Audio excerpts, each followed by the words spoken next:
প্রায় ২০ লাখ পরীক্ষার্থীর অংশগ্রহণে এসএসসি ও সমমানের পরীক্ষা শুরু।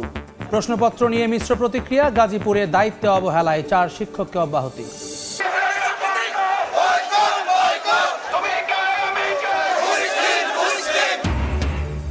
গাজায় গণহত্যার প্রতিবাদে রাজপথে বিএনপি, সারা দেশে বিক্ষোভ সমাবেশ ও র্যালি। ইসরায়েলি আগ্রাসনের বিরুদ্ধে বিশ্ববাসীকে সোচ্চার হওয়ার আহ্বান।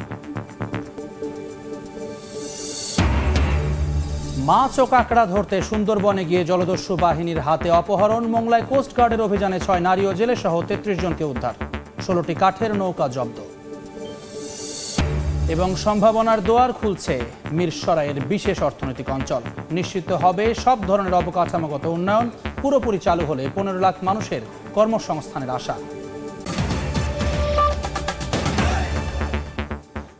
বাংলা সময়ের সঙ্গে আছি আমি জুম্মান সাদিক জ্যাভলিন। ঢাকার বাইরেও নির্বিঘ্নে অনুষ্ঠিত হয়েছে এসএসসি ও সমমানের প্রথম দিনের পরীক্ষা। আন্দোলন ধর্মঘটে দীর্ঘদিন শিক্ষা প্রতিষ্ঠান বন্ধ থাকলেও ভালো প্রস্তুতি থাকায় পরীক্ষায় কোনো প্রভাব পড়েনি বলে জানায় শিক্ষার্থীরা। এদিকে দেশের উত্তরের কয়েক জেলায় বৃষ্টি বিড়ম্বনায় পড়তে হয় পরীক্ষার্থী ও অভিভাবকদের। পরীক্ষা ভালো হওয়ায় হাসি মুখে কেন্দ্র থেকে বের হয় শিক্ষার্থীরা। জানায় জীবনে প্রথম পাবলিক পরীক্ষার অভিজ্ঞতা। পরীক্ষার হলে এসে অনেক ভয় করতেছিল, দেন প্রশ্ন পেয়ে তারপরে আস্তে আস্তে ভয় কেটে গেছে। কোশ্চেন খুবই সহজ ছিল আর মনে হয় ইনশাআল্লাহ ভালো রেজাল্ট হবে। বৃহস্পতিবার ঢাকার পাশাপাশি দেশের আরও ৮টি শিক্ষা বোর্ড, মাদ্রাসা ও কারিগরি বোর্ডে একযোগে শুরু হয় এসএসসি ও সমমানের পরীক্ষা। এবার সারা দেশে ১৯,২৮,৯৭০ জন শিক্ষার্থী এসএসসি ও সমমান পরীক্ষায় অংশ নিয়েছেন, যা গত বছরের চেয়ে ১ লাখ কম। আন্দোলন সহ নানা কর্মসূচিতে দীর্ঘদিন শিক্ষা প্রতিষ্ঠান বন্ধ থাকলেও পরীক্ষায় এর প্রভাব পড়েনি বলে জানায় শিক্ষার্থীরা। তবে দেশের উত্তরের কয়েক জেলায় বৃষ্টি হওয়ায় কিছুটা বিড়ম্বনায় পড়তে হয় পরীক্ষার্থী ও অভিভাবকদের। যে প্রিপারেশন নিয়েছিলাম সেই তুলনামূলক প্রশ্ন সহজ আসছে। আশা করি এ প্লাস পাবো, না হয় এ তো থাকবেই মাস্ট। কেন্দ্রের নিরাপত্তা ও প্রশ্ন ফাঁস রোধে সব ধরনের ব্যবস্থা নেওয়া হয়েছে বলে জানিয়েছে কর্তৃপক্ষ। নকলমুক্ত পরিবেশে পরীক্ষা নেওয়ার জন্য যে সার্বিক প্রচেষ্টা এবং সেটা আমরা সফল ইনশাআল্লাহ। এদিকে সুষ্ঠু পরিবেশে পরীক্ষা গ্রহণের লক্ষ্যে ১০ এপ্রিল থেকে ১৩ মে পর্যন্ত দেশের সব ধরনের কোচিং সেন্টার বন্ধ রাখার নির্দেশ দিয়েছে সরকার। সর্দার মোহাম্মদ আরিফ, সময় সংবাদ। গাজীপুরে এসএসসি পরীক্ষা কেন্দ্রে দায়িত্বে অবহেলার দায়ে ৪ শিক্ষককে অব্যাহতি দিয়েছে উপজেলা প্রশাসন। সকালে মাওনা বহুমুখী উচ্চ বিদ্যালয় পরীক্ষা কেন্দ্রের পিয়ার আলী কলেজে এই ঘটনা ঘটে। প্রত্যক্ষদর্শীরা জানান, নৈমিত্তিক প্রশ্নপত্র উঠানোর সময় শিক্ষার্থীরা হট্টগোল করছিল। এই ঘটনা দেখে উপজেলা নির্বাহী অফিসার ব্যারিস্টার সজীব আহমেদ দায়িত্বরত ও ৩ শিক্ষককে অব্যাহতির সিদ্ধান্ত নেন। এদিকে তাদের পরিবর্তে নতুন শিক্ষকদের দায়িত্ব বুঝিয়ে দেওয়ার নির্দেশও দেন তিনি। এছাড়াও একই কারণে উপজেলার কাউরাইদ KN উচ্চ বিদ্যালয় পরীক্ষা কেন্দ্রে নাহিদ হাসান নামে আরেক শিক্ষককে অব্যাহতি দেওয়া হয়েছে।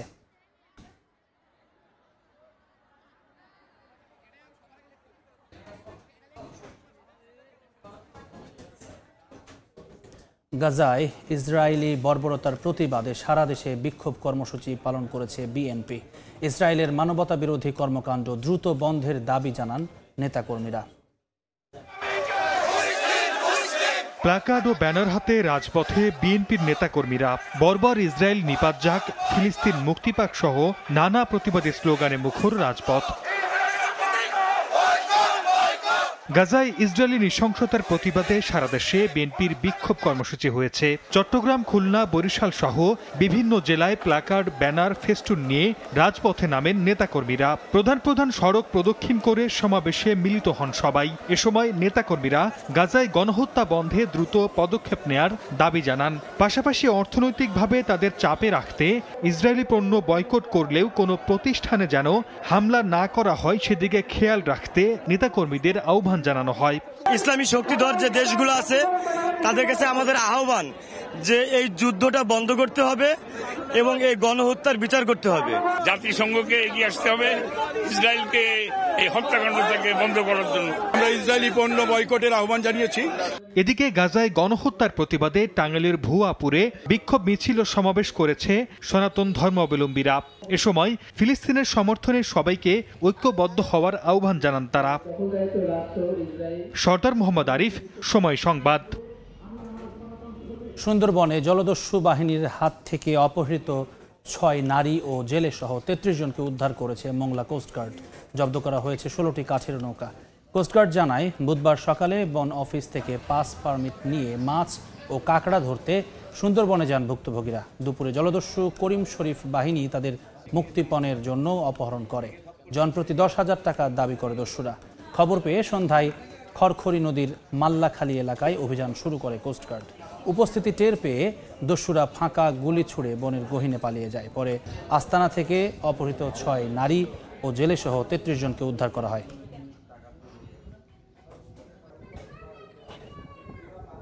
বন্দি বিনিময় চুক্তির আওতায় ভারত থেকে শেখ হাসিনাকে ফেরত আনার চেষ্টা চলছে বলে জানিয়েছেন স্বরাষ্ট্র উপদেষ্টা জাহাঙ্গীর আলম চৌধুরী। দুপুরে সুনামগঞ্জের শান্তিগঞ্জ থানা পরিদর্শন শেষে সাংবাদিকদের প্রশ্নের জবাবে এই কথা জানান তিনি। সমসাময়িক বিষয়ে প্রশ্ন করা হলে উপদেষ্টা বলেন, যেখানে এই মবের ঘটনা ঘটেছে সেখানে সরকার ব্যবস্থা নিচ্ছে। এর আগে ঢাকা থেকে ওসমানী আন্তর্জাতিক বিমানবন্দরে যান উপদেষ্টা। সেখান থেকে এয়ারপোর্ট থানা পরিদর্শনে গেলে লাল গালিচা সংবর্ধনার আয়োজন করা হয়। এতে ক্ষোভ প্রকাশ করে সম্মাননা নিতে অস্বীকৃতি জানান তিনি।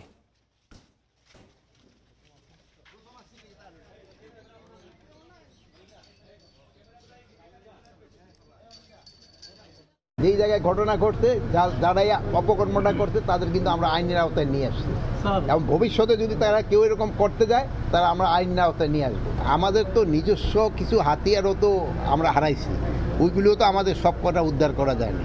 আমরা চেষ্টা করতেছি ওইগুলো উদ্ধার করার জন্য। ওইগুলি উদ্ধার হয়ে গেলে আইন শৃঙ্খলার পরিস্থিতি আরও ভালো হবে। ভারতের সাথে ক্রিমিনালদের হ্যান্ড ওভার করার একটা চুক্তি আছে, আমাদের সাথে একটা চুক্তি আছে। এই চুক্তির আন্ডারে হয়তো আনার চেষ্টা করা হবে। দেশের সবচেয়ে বড় চট্টগ্রামের মিরসরাইয়ের জাতীয় বিশেষ অর্থনৈতিক অঞ্চলে আগামী 2 বছরের মধ্যে শিল্প স্থাপন উপযোগী করে গড়ে তোলা হবে 1,500 একর ভূমি। 500 একরে আসবে আন্তর্জাতিক মানের মাস্টার ডেভেলপার। নিশ্চিত করা হবে সব ধরনের অবকাঠামোগত উন্নয়ন। পুরোপুরি চালু হলে কর্মসংস্থান হবে 15 লাখ মানুষের। মিরসরাই ঘুরে এসে আশরাফুল আলম মামুনের ক্যামেরায় বিস্তারিত জানাচ্ছেন শফিকুল আলম।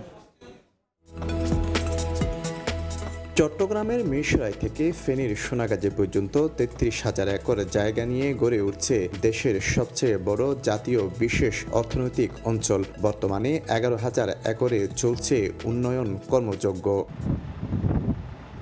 বঙ্গোপসাগরের বিশাল জলরাশিকে কাজে লাগিয়ে উপকূলে মাথা তুলে দাঁড়াচ্ছে অপার সম্ভাবনাময় এই অর্থনৈতিক অঞ্চল। এর মধ্যে উৎপাদনে গেছে কোলগেট, এশিয়ান পেইন্টস ও টিকে গ্রুপ সহ 14টি দেশি বিদেশি প্রতিষ্ঠান। এই দুটো জোনে আমাদের 1500 একরের মতো জমি আছে। এই দুটো জমিকে আমরা ফুললি ওয়ার্কেবল করব। ঢাকায় বিনিয়োগ সম্মেলনে যোগ দেয়া একদল বিনিয়োগকারী পরিদর্শন করেছে এই অর্থনৈতিক অঞ্চল। অনেকগুলো ফ্যাসিলিটিস বিনিয়োগকারীদের জন্য এই অঞ্চলে তৈরি করা হয়েছে। বেজা যেভাবে চাচ্ছে যে যেখানে ইভিক্ট করা দরকার সেখানে ইভিক্ট করছে, মানে বেজার চাহিদা অনুযায়ী আমাদের কার্যক্রম চলমান। পুরো অর্থনৈতিক অঞ্চলটি সচল হলে 500 কারখানায় কর্মসংস্থান হবে অন্তত 15 লাখ মানুষের। শফিকুল আলম, সময় সংবাদ। আবারও বেড়িবাঁধ ভাঙন আতঙ্ক দক্ষিণ পশ্চিমাঞ্চলের উপকূলীয় এলাকায়। এরই মধ্যে বিভিন্ন স্থানে নতুন করে দেখা দিয়েছে ভাঙন। এছাড়া অধিক ঝুঁকিপূর্ণ অবস্থায় রয়েছে 3 জেলায় অন্তত 50 কিলোমিটার বাঁধ। তবে পানি উন্নয়ন বোর্ডের অজুহাত অর্থ ছাড়ের সীমাবদ্ধতা। নিয়ামুল হোসেন কোচির ছবিতে আব্দুল্লাহ আল মামুন রুবেলের রিপোর্ট।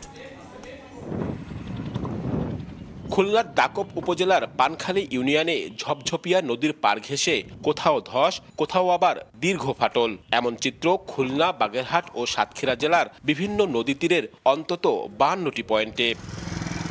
পানি উন্নয়ন বোর্ডের তথ্য মতে দক্ষিণ পশ্চিমাঞ্চলের এ 3 উপকূলীয় জেলায় 2006 কিলোমিটার বেড়িবাঁধ রয়েছে। নদী নিয়ে কাজ করা সরকারি বেসরকারি বিভিন্ন সংস্থার তথ্য মতে 3 জেলায় অন্তত 50 কিলোমিটার বাঁধ অধিক ঝুঁকিপূর্ণ ও 100 কিলোমিটারের বেশি অংশ রয়েছে ঝুঁকিপূর্ণ অবস্থায়। রাত বেলা শোবো, সন্ধ্যার সময় শোবো, একটা ভয় থাকে যে আমরা কোন সময় টোল টুপলানে বাইন্দে নিয়ে আমরা বের হয়ে যাব। দুর্যোগ মৌসুমে বাঁধ মেরামতে পানি উন্নয়ন বোর্ডের তোড়জোড় বাড়লেও নামমাত্র সংস্কারে কোনো কাজ হচ্ছে না বলে অভিযোগ জনপ্রতিনিধিদের।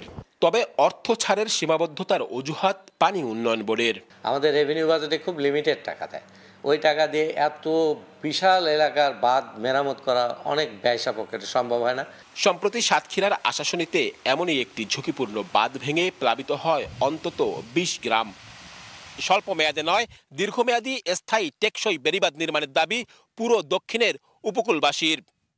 দাকপের পানখালী ইউনিয়ন থেকে আব্দুল্লাহ আল মামুন রুবেল, সময় সংবাদ, খুলনা।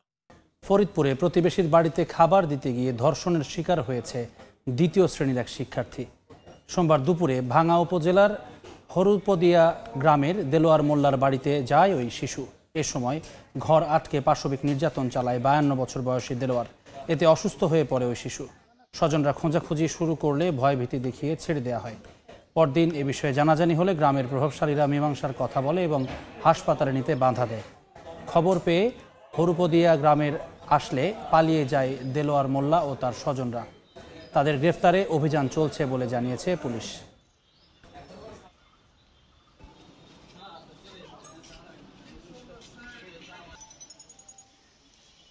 ইতিমধ্যে আমাদের যে ফর্মালিটিস, ভিকটিমকে ডাক্তারি পরীক্ষা, বয়স নির্ধারণ, অ্যাজ ইউজুয়াল যে ফর্মালিটিগুলো আছে আমাদের, সেইগুলো আমরা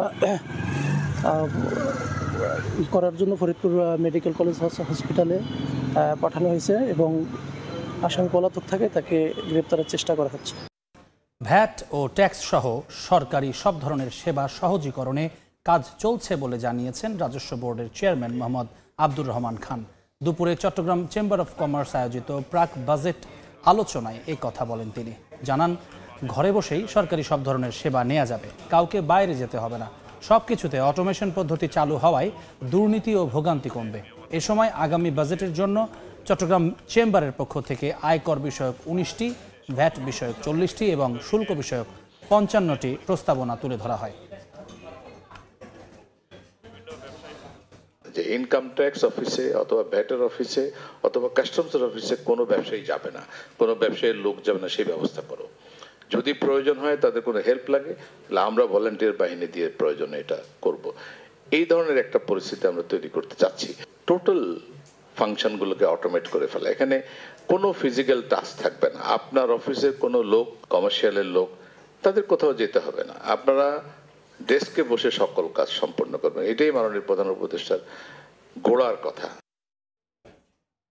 চুয়াডাঙ্গা 6 বিজিবি ও ভারতের 56 বিএসএফ এর মধ্যে ব্যাটালিয়ন কমান্ডার পর্যায়ে বৈঠক অনুষ্ঠিত হয়েছে।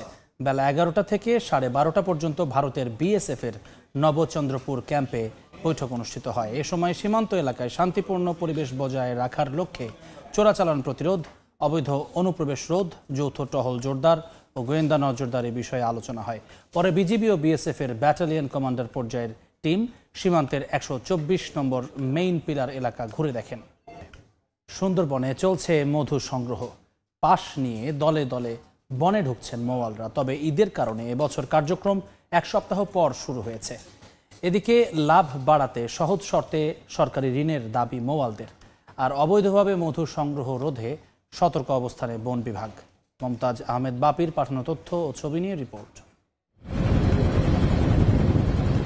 প্রতি বছর 1 এপ্রিল সুন্দরবনে মধু আহরণের জন্য অনুমতি দেয়া হলেও এবার ঈদুল ফিতরের কারণে তা 1 সপ্তাহ পেছানো হয়। অনুমতি পেয়ে এখন মৌয়ালরা ছুটছেন সুন্দরবনে। বছরে প্রায় 3000 মৌয়াল অনুমতি নিয়ে সুন্দরবনে মধু আহরণে যায়। আহরণ করা মধু অর্ধেক দামে বিক্রি করতে হয় ঋণ দেয়া মহাজনদের কাছে। খলসি আছে, গরান আছে, আবার আস্তে আস্তে বিভিন্ন ফুলের মধু আসবে। বিশাল বহুত শাক পাওয়া যায়, তাহলে ধরেন 20 মন হয় অনেক সময়। মহাজনেরা কাটে 14,000 15,000 টাকা মন। জঙ্গল যাতে হয়, কুমিরের ভয়, বাঘের ভয়, সন্ত্রাসী ডাকাতের ভয়, এর ভিতর দিয়ে আমরা ইনকাম করি। সরকার আমাদের যদি কিছু ঋণ পাতি দেয়, দিলি দেখা যায় হাতে মহাজন পায় হাতে 20,000, আর সরকারের নেয় 5,000 কম দিয়ে টাকাটা আমরা উসুল করে তুলি দিলাম, পুঁতি খাবে। মধুর দাদন দিছি একটা নৌকার 4,05,000। গত বছর 20,000 টাকা, এবছর ওই রকম 22-23 এরকমই দাঁড়াবে। ভরা মৌসুমে অবৈধভাবে মধু সংগ্রহ রোধে সতর্ক আছে বন বিভাগ। অবৈধভাবে যারা মধু আহরণ করে সেই ব্যাপারে আমাদের নজরদারি আছে এবং কঠোরভাবে টহল করা হচ্ছে। বন বিভাগের দেয়া তথ্য মতে সাতক্ষীরা রেঞ্জ থেকে এবছর 1500 কুইন্টাল মধু ও 400 কুইন্টাল মোম আহরণের লক্ষ্যমাত্রা নির্ধারণ করা হয়েছে। সময় সংবাদ, সাতক্ষীরা। বাংলার সময়ের শীর্ষ সংবাদগুলো জানিয়ে দিচ্ছি আরেকবার। প্রায় 20 লাখ শিক্ষার্থীর অংশগ্রহণে এসএসসি ও সমমানের পরীক্ষা শুরু, প্রশ্নপত্র নিয়ে মিশ্র প্রতিক্রিয়া। গাজীপুরে দায়িত্ব অবহেলায় 4 শিক্ষককে অব্যাহতি।